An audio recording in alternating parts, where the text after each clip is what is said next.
Back with me now, Alexi McCammon and Cristina Simpson Ramirez.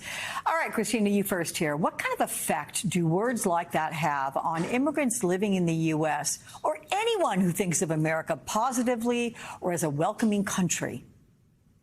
I mean, it's absolutely absurd and racist. I mean, Donald Trump has blamed immigrants during his campaign and since he sought political office for every single thing from housing to crime to lost pets.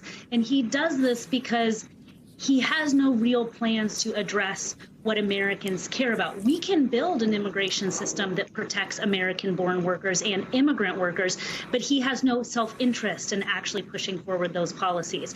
Look, scapegoating immigrants and communities of color, it's tired, it's old, but it's as tired and old as the Ku Klux Klan in this country, and he's using that same old playbook to divide our country, and I will say make many, many people who are not even undocumented fearful in our communities and open to assaults and hate crimes. Alexi, I want to get to a hot-button issue here because the Washington Post announced it will not make an endorsement in the presidential race this year for the first time since 1976. It will not endorse in future ones either. So, reporters from the paper published an article saying an endorsement for Harris had been written, but the paper's owner, Amazon founder Jeff Bezos, made the decision to stop the endorsement. We are also learning that Trump met with leaders from Bezos' aerospace company Blue Origin in Texas yesterday. You used to be an opinions editor for the Post. What do you make of this and what motivated it? Yeah, it's a crazy story. Media companies need better PR teams, I think, first and foremost. Secondly, I have great respect for the Washington Post opinions department, the editorial board. David Shipley runs the department and is so wonderful and lovely. I think this story really should call into question whether or not Jeff Bezos should own the Washington Post, whether or not he is even up for the job, whether or not he respects the job of journalists to the degree that is necessary in these trying times, whether he is able to manage the Washington Post and not view it as a conflict of interest with other entities that he owns or has stake in.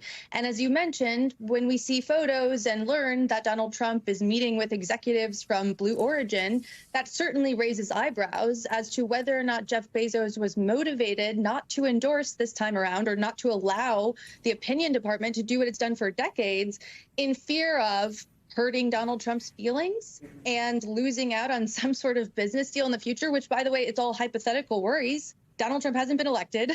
Nothing is happening. It's a bizarre decision. But again, I think it screams the fact, when you look at the LA Times, too, that maybe billionaires shouldn't be the ones owning these newspapers.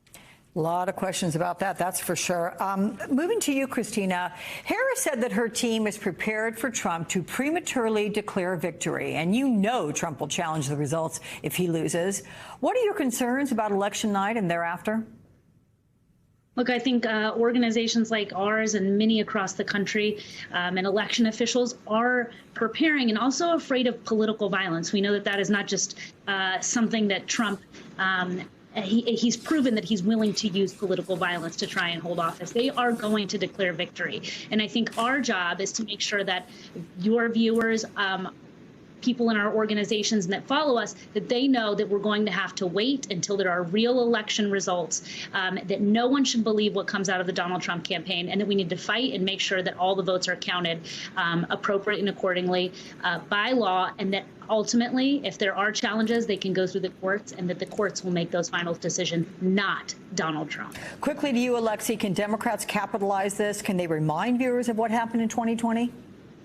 Oh, yeah. I mean, Harris is set to give a big speech, her closing remarks, so to speak, this week at the Ellipse, which is, of course, the site where Donald Trump told his supporters to march on down to the Capitol because it would be wild and he would meet them down there to riot and rally. And obviously he didn't follow them. But it is a stark reminder of, you know, two different leaders in the same place and how they can use their supporters to their advantage or, you know, to incite political violence. Cristina, Alexi, I love talking with both of you, so come see me again. Thank you.